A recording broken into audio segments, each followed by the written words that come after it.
Sobat Maestro, sesaat lagi Anda akan mendengarkan Blog Airtime bersama Pendeta James Tuhumuri dari Healing Harmony. Selamat mendengarkan.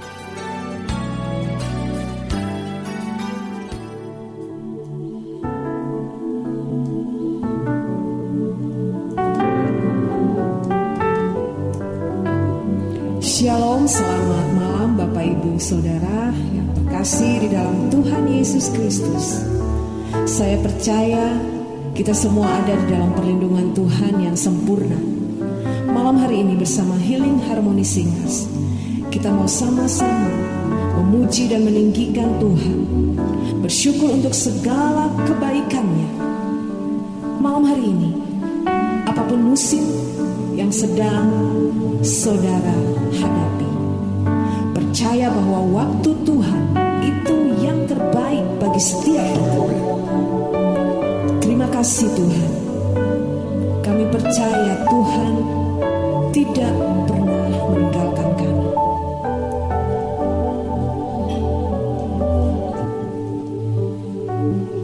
Bila Kau izinkan sesuatu terjadi,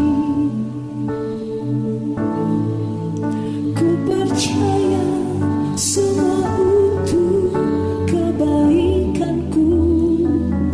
Bila nanti telah tiba waktumu, ku percaya kuasa-Mu memulihkan hidupku. Waktu Tuhan pasti yang terbaik, walau kadang tak mudah dimengerti.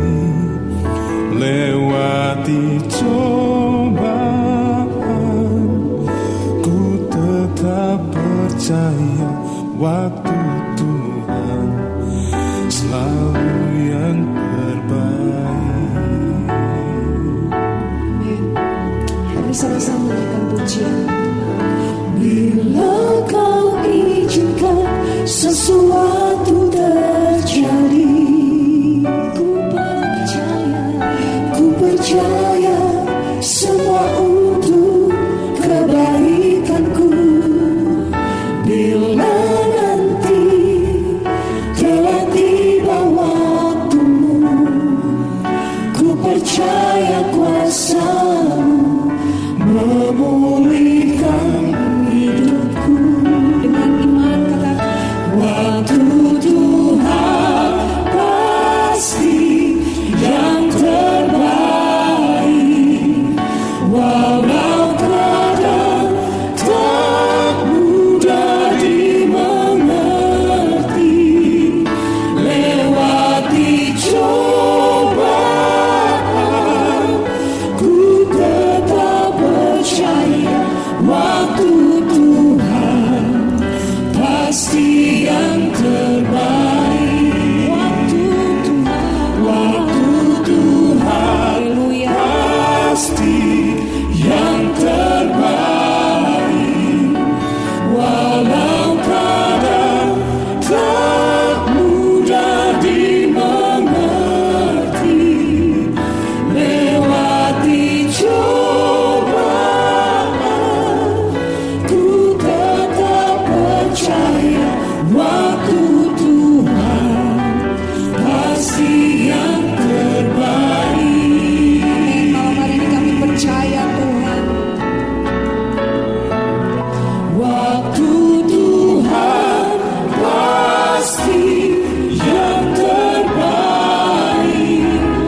walau kadang tak mudah dimengerti. Lewati cobaan, ku tetap percaya waktu Tuhan pasti yang terbaik. Lewati cobaan, ku tetap percaya waktu Tuhan pasti yang terbaik. Melewati cobaan, ku tetap percaya waktu Tuhan pasti yang terbaik. Amin.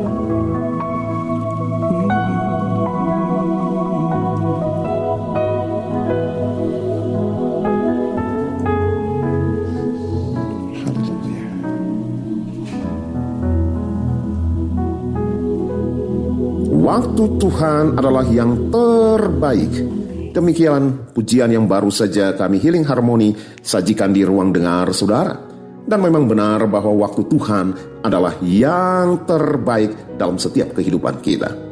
Bapak Ibu Saudaraku yang terkasih dalam Tuhan, suatu hari ada seorang bijak memesan sebentuk cincin kepada seorang tukang emas senior yang terkenal di salah satu kota. Ia memesan agar tukang emas ini menuliskan pesan yang merupakan kesimpulan dari pengalaman hidup tukang emas itu, agar bisa menjadi pelajaran bagi si pemesan ini. Berbulan-bulan tukang emas itu berpikir dengan keras, dan pada akhirnya ia menuliskan sepenggal kalimat pada cincin itu. Dan saat cincin itu diserahkan, orang bijak itu membaca kalimat pendek itu dengan tersenyum. Dan kalimat itu bertuliskan, yang ini pun akan berlalu. Saudara, satu hari orang bijak itu alami persoalan pelik dalam usahanya dan juga dalam keluarganya. Usahanya sudah hampir bangkrut. Dia mengalami depresi dan bawaannya selalu emosi, sehingga berimbas pada situasi dalam keluarga yang bawaannya panas, saling menyalahkan antar suami istri.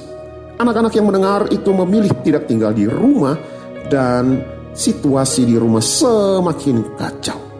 Secara tidak sengaja ketika ia merenung sambil mengepalkan tangannya, orang bijak itu membaca tulisan pada cincinnya, yang ini pun akan berlalu. Saudara, ia pun kemudian menjadi lebih tenang karena yakin persoalan peliknya itu akan segera berlalu. Orang bijak ini adalah seorang anak Tuhan, orang Kristen. Dan dengan doa dan penyerahan diri dalam tangan Tuhan, orang bijak ini menata ulang kembali semua yang salah dalam hidupnya, lalu melakukan bagiannya sungguh-sungguh. Bapak Ibu Saudaraku yang terkasih dalam Tuhan, dalam kesempatan yang berbeda, di tahun-tahun berikutnya orang bijak ini ternyata mengalami kesuksesan yang luar biasa. Ia berhasil dalam usaha yang mengantarkan dia ke puncak karir bisnisnya. Dan pada saat yang sama, anak-anaknya juga berhasil. Putra yang paling sulung sudah memiliki usaha sendiri yang cukup besar. Ia menjadi supplier utama bagi perusahaan papanya, yaitu orang bijak itu. Belum lagi permintaan yang banyak dari berbagai perusahaan besar pada saat itu. Lalu kemudian putrinya yang bungsu menikah dengan salah satu bankir kaya raya. Dan satu saat keluarga besar ini berkumpul di tahun yang baru, berfellowship bersama, bersuka cita bersama, makan bersama, menuangkan wine dan toast demi keberhasilan masa depan mereka. Pada saat itu, orang bijak itu melihat tulisan yang ada pada cincin itu juga, yang mengatakan atau bertuliskan, yang ini pun akan berlalu. Dan orang bijak ini pun tersenyum. Saudara, cerita ini memberitahukan bagi kita bahwa tidak ada yang abadi dalam hidup ini. Segala sesuatu ada waktunya. Dan kitab Pengkhotbah 3 ayat 1 mengatakan untuk segala sesuatu ada masanya. Untuk apapun di bawah langit ada waktunya. Tidak ada yang bersifat abadi untuk semua yang ada di bawah kolong langit ini, kecuali hanya satu. Dengar baik, hanya satu yang abadi, yaitu Tuhan kita yang abadi.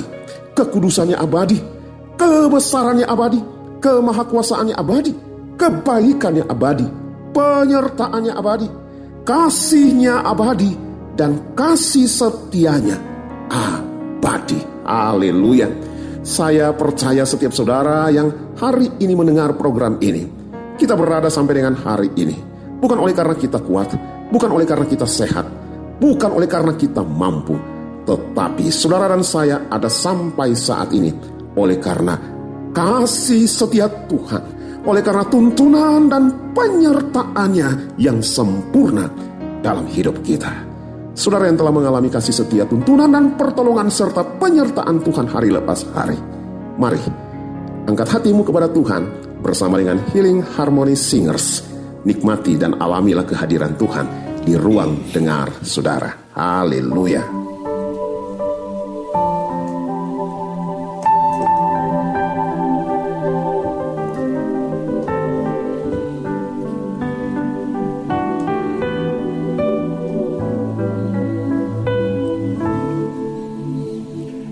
Berapa beban hidupmu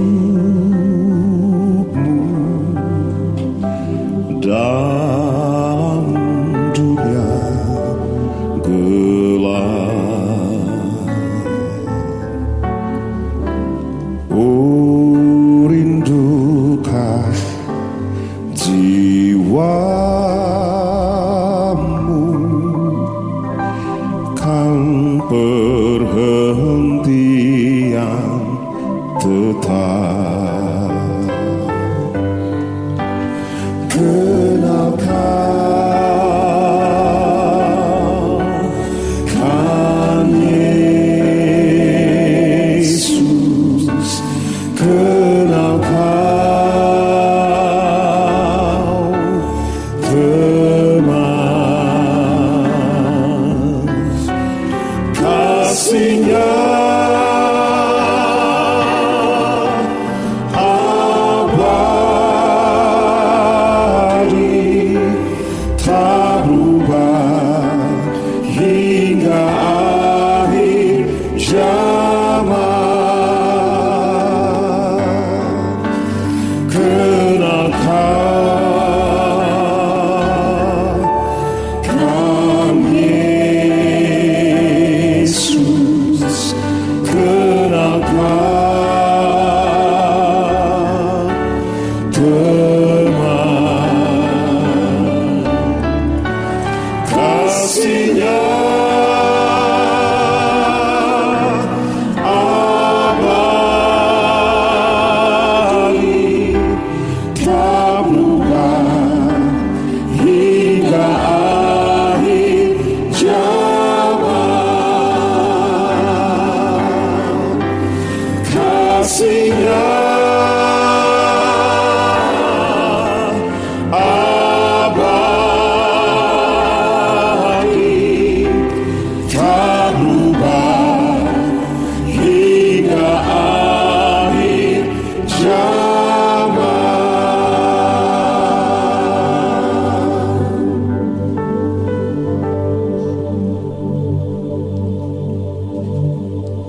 Haleluya. Kasih Yesus abadi. Kasih Yesus tidak berubah hingga akhir zaman. Saudaraku, Tuhan Yesus adalah Allah Immanuel, Allah yang menyertai kita. Bahkan setelah Tuhan Yesus melaksanakan pelayanannya dan menjelang kembali ke surga, dan setelah ia menyatakan amanat agung, ia berkata kepada murid-muridnya bahwa ia senantiasa menyertai mereka sampai akhir zaman. Bapak Ibu, saudaraku yang terkasih di dalam Tuhan, hari ini kita berpijak di hari ke-20 di tahun yang baru. Kebanyakan orang hidup di tahun yang baru memiliki harapan baru. Tahun baru selalu menjadi satu euforia bagi setiap kita. Pinginnya sesuatu yang baru menjadi milik kita. Apakah itu mobil baru, rumah baru, HP baru, pekerjaan baru, dan segala hal pinginnya yang baru. Belum lagi dengan pelbagai komitmen yang baru, resolusi yang baru, visi yang baru, misi yang baru, dan pelbagai hal lainnya. Saudara, tidak ada salahnya dengan hal ini. Tetapi malam hari ini saya mau bilang bahwa semua hal yang kita lihat dan kita inginkan baru itu cuman casing atau aksesoris saja yang menempel di hidup kita. Izinkan saya mengatakan kepada saudara hal yang berbeda dari pandangan pada umumnya, bahwasanya tidak ada sesuatu yang baru di dalam dunia ini. Pengkhotbah 1 ayat 9-10 mengatakan, apa yang pernah ada akan ada lagi, dan apa yang pernah dibuat akan dibuat lagi. Tidak ada sesuatu yang baru di bawah matahari. Ayat 10 mengatakan, adakah sesuatu yang dapat dikatakan, lihatlah ini baru? Tetapi itu sudah ada dulu, lama sebelum kita ada. Saudara, pengkhotbah melihat bahwa ketika manusia hidupnya berfokus pada casing atau aksesoris yang menempel dalam hidupnya, itu hanya di dalam perputaran lingkaran kesementaraan karena tidak ada sesuatu yang baru. Dan malam ini saya katakan bahwa menjadi penegasan bagi kita, sekalian termasuk saya yang berbicara ini adalah Allah menginginkan hidup kita lebih dari sekedar aksesoris hidup kita. Sekali lagi, Allah sesungguhnya menginginkan hidup kita yang baru lebih dari sekedar aksesoris yang baru.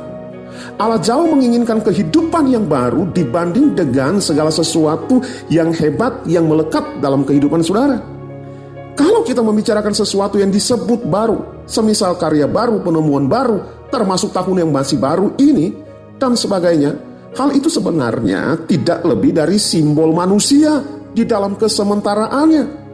Kita adalah manusia yang dikurung oleh waktu atau yang namanya kronos, sehingga merasa perubahan tahun 2022 ke tahun 2023 disebut baru. Bapak Ibu, dalam hal waktu ada istilah kronos dan kairos.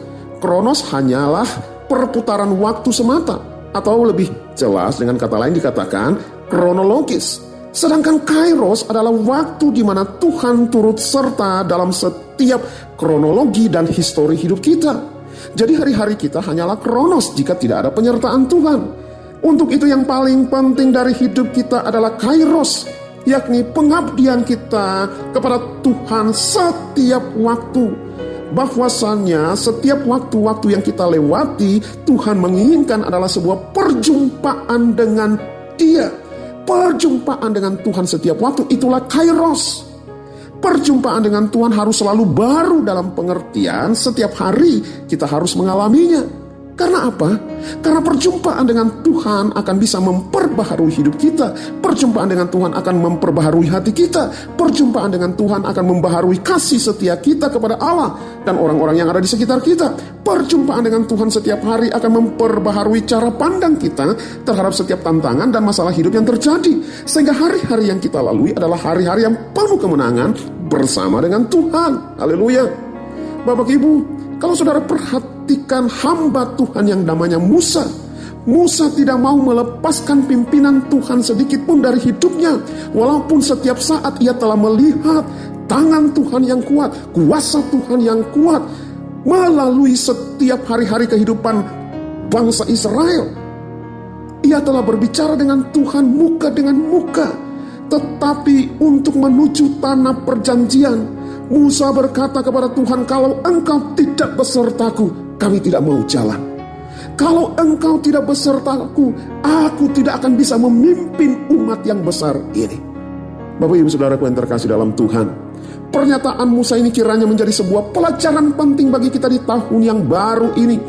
Bahwasanya di dalam hal apapun, mintalah Tuhan beserta dengan kita hari lepas hari. Kalau Tuhan belum memimpin, kalau Tuhan belum memulai, jangan saudara memulai perjalanan hidup tanpa Tuhan. Haleluya. Malam hari ini bersama dengan Healing Harmony Singers, mari nikmati Tuhan dan mintalah tuntunan serta penyertaannya dalam perjalanan hidup kita. Alamilah Tuhan bersama dengan Healing Harmony Singers. Bila engkau tak besertaku, aku tak mau berjalan. Ku perlu Tuhan, pimpin langkahku dengan kasih karunia-Mu. Bimbing langkahku setiap waktu, berjalan dalam Roh-Mu. Nyatakan Tuhan kemuliaan-Mu dan berjalanlah denganku. Bila engkau tak besertaku,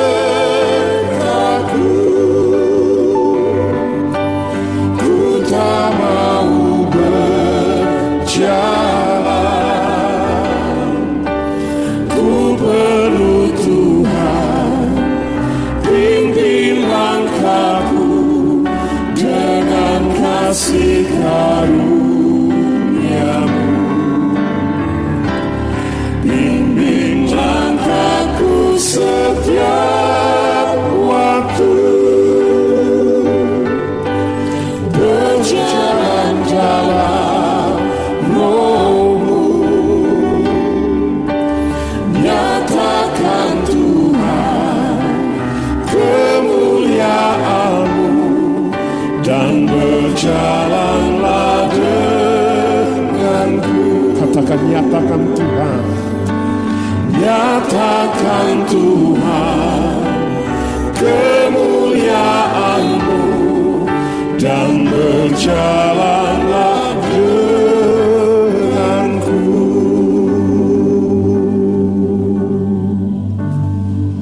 Saudara, waktu pujian tadi dinaikkan oleh Healing Harmony Singers, saya sungguh-sungguh merasakan kecil sekali di hadapan Tuhan hidup ini. Apa artinya hidup ini tanpa pimpinan Tuhan? Oleh sebab itu, Bapak Ibu Saudaraku yang terkasih, mari seperti Musa memiliki sikap meminta penyertaan Tuhan. Maka apapun yang menjadi visi, misi, kehendak saudara, keinginan saudara, apapun yang saudara cita-citakan di tahun 2023 ini, mari kita tunduk dan takluk di bawah pimpinan dan kehendak Tuhan. Haleluya. Saudaraku, di tahun yang baru ini ada sesuatu yang Tuhan inginkan baru yang saudara harus alami. Di dalam Yehezkiel 36 ayat 26 dikatakan, kamu akan kuberikan dengar baik hati yang baru dan roh yang baru di dalam batinmu, dan aku akan menjauhkan dari tubuhmu hati yang keras, dan akan kuberikan kepadamu hati yang taat. Haleluya. Mari kita tunduk dan taat di dalam kehendak Tuhan. Saudara, kasih Tuhan tidak pernah berkesudahan. Ratapan 3 ayat 22-23 mengatakan, tak berkesudahan kasih setia Tuhan, tak habis-habis rahmatnya, selalu baru setiap pagi, besar kesetiaan. Hari ini saya katakan, hidup dalam kuasa dan janji Tuhan, dekat dan melekat dengan Tuhan, kita hidup di dalam pengharapan yang pasti. Oleh sebab itu, marilah kita teguh berpegang pada pengakuan tentang pengharapan kita, sebab Ia yang menjanjikannya setia. Dengan berpegang teguh pada pengakuan tentang pengharapan kita, yaitu Yesus Kristus yang tidak pernah berubah, kasih, kuasa, dan janjinya, maka kita akan jalani 2023 ini sebagai tahun kemajuan, bukan tahun kemunduran, tahun percepatan, bukan tahun kemacetan. Kalau dunia mengatakan bahwa tahun 2023 adalah tahun yang berat, tahun yang gelap, maka oleh kasih karunia Tuhan, setiap anak-anaknya akan mengalami terang Tuhan dinyatakan di tahun yang gelap ini. Di sana ada terjadi terobosan dan peningkatan iman, anugerah, kemurahan, kasih, kuasa, dan pertolongan Tuhan yang nyata. Haleluya. Tahun 2023 ini, ketika saudara berpegang teguh terhadap pengakuan tentang pengharapan kita, maka saudara akan mengalami next level, perubahan yang lebih baik lagi, bukan sekedar rata-rata. Tahun 2023 ini adalah tahun peningkatan kasih, di mana kita akan mengasihi Tuhan lebih lagi dengan segenap hati, dengan segenap jiwa, dengan segenap kekuatan, dengan segenap akal budi, dan mengasihi sesama kita di dalam kasih Kristus. Haleluya. Tahun 2023 adalah tahun peningkatan pujian dan penyembahan kepada Allah, sumber pengharapan kita. Tahun 2023 adalah tahun kemenangan bagi setiap kita yang memegang teguh kepada pengharapan. Haleluya, haleluya, haleluya. Alamilah terus kemenangan dan peganglah teguh pengharapan kita. Tuhan Yesus memberkati. Harapanku di dalam-Mu, hanya Kau Yesus kuatku. Ku percaya, ku aman dalam-Mu. Katakan tak pernah gagal, tak pernah gagal rencana-Mu, terangi jalanku, kuasa-Mu sempurna.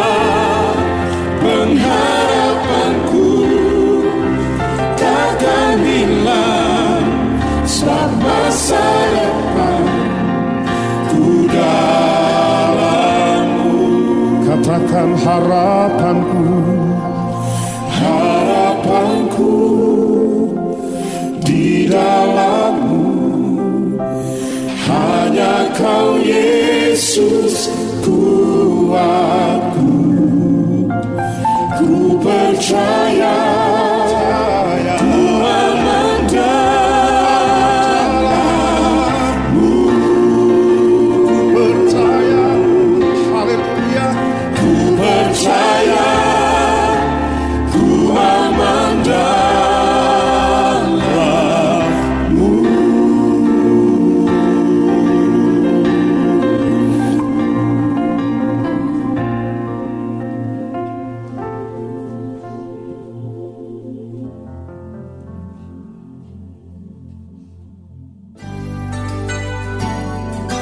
Sobat Maestro, Anda baru saja mendengarkan Blog Airtime bersama Pendeta James Tuhumuri dari Healing Harmony.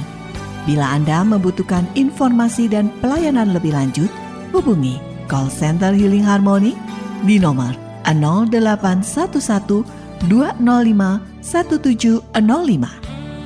Terima kasih atas perhatian dan kebersamaan Anda. Tuhan memberkati.